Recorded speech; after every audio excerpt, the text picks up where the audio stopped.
Welcome to a new episode covering this grand campaign. In the last episode, we saw Maria Rostov firmly place her dynasty on the throne of Ruthenia. In this episode, we will follow her grandson Boris as he secures his kingdom against a Rurikid rebellion.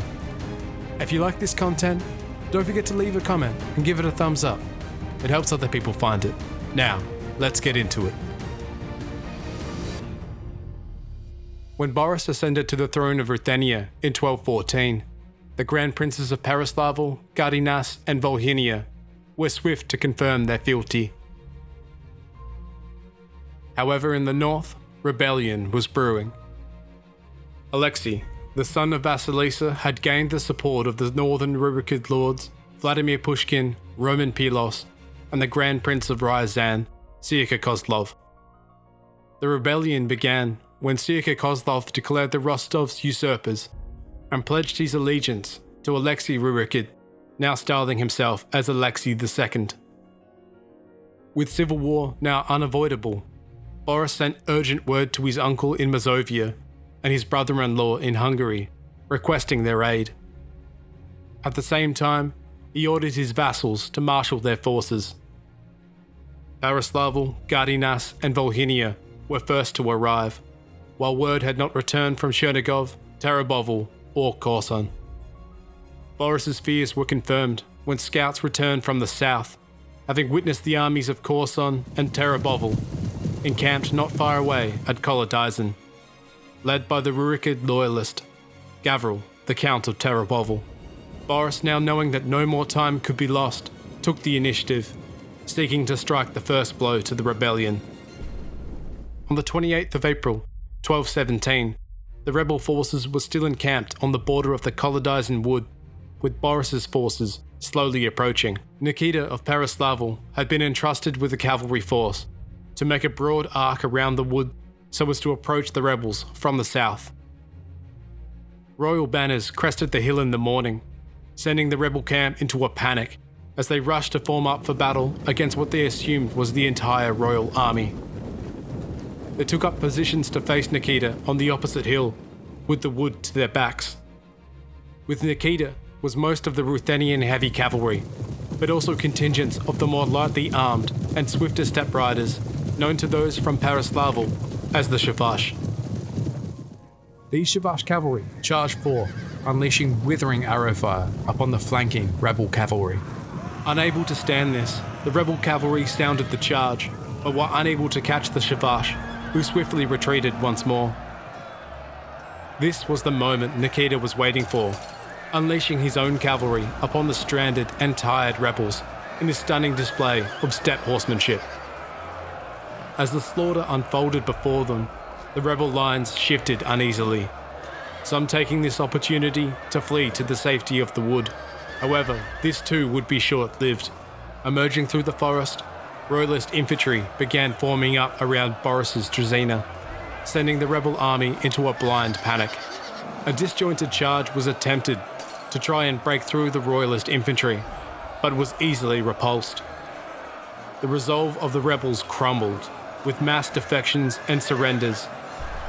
Gavril was betrayed by his own men and personally handed to Boris in an effort to save themselves. The whole ordeal lasted less than an hour, and the result for Boris was a stunning and complete victory. With his southern flank secured, Boris could now turn his full attention to the incursion from the north. During this time, Syrka and Alexei had not been idle, taking the towns of Matensk and Suvorov relatively easily. By the end of the 1217 campaign season, they had been held up at Kursk and settled in for a siege upon learning the news of Kolodizin. Syrka's attempts to gain the support of Chernigov were renewed with vigour, but Fishada, after hearing of Kolodizin himself, was hesitant to offer any real support. By the spring of 1218, Boris's army had been supplemented with the Polish and Hungarian reinforcements and began moving north to confront Syrka. On the 10th of May, the two armies clashed and fought to a stalemate at Sudza.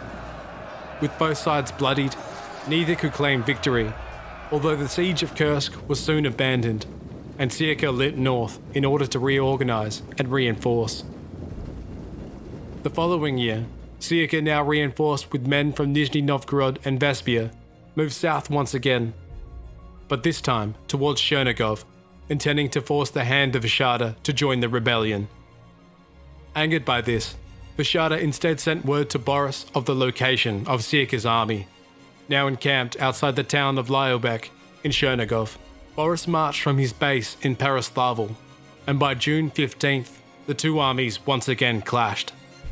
Syrka's army formed up on a field with marshland on either flank, forming an unbroken mass of infantry and archers. Boris, wanting to get full use out of his cavalry, knew that a headlong charge into such a position was foolish. Instead, he arrayed his infantry into a wedge formation, his Druzina manning the centre of the wedge, and forces from Volhynia and Gardinas in echelon along the flanks.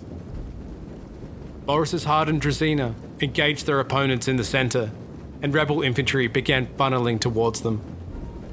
The veteran warriors kept their formation, and true to Boris's plan, slowly gave ground, pulling the rebel infantry with them. Syrka's infantry began losing their formation as they were pulled further and further along the wedge. Eventually a gap was formed on the right flank, and the deadly might of the allied cavalry was unleashed.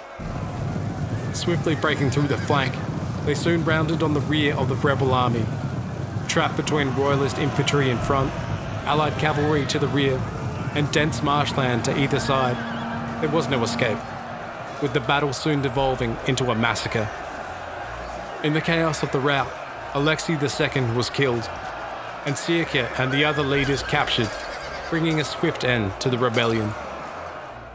With peace returned for the moment, the Rostovs and Rurikids cemented the peace with marriage alliances, including the betrothal of Marina of Novgorod to the young Prince Rostislav, heir to the throne of Ruthenia, in the summer of 1221, leaving the land of the Rus in relative peace for the time being. However, in the west, war was brewing between the imperial power of the Holy Roman Emperor Tivadar Guth-Khaled and the King of Hungary, Wenzel II. They would soon clash in the fields of Western Hungary, in a war a century in the making. Hey, thanks for listening this far. I hope you enjoyed watching this as much as I enjoyed making it. If you enjoy this sort of content, don't forget to leave it a like, and let me know how your campaign is going down in the comments below. Cheers.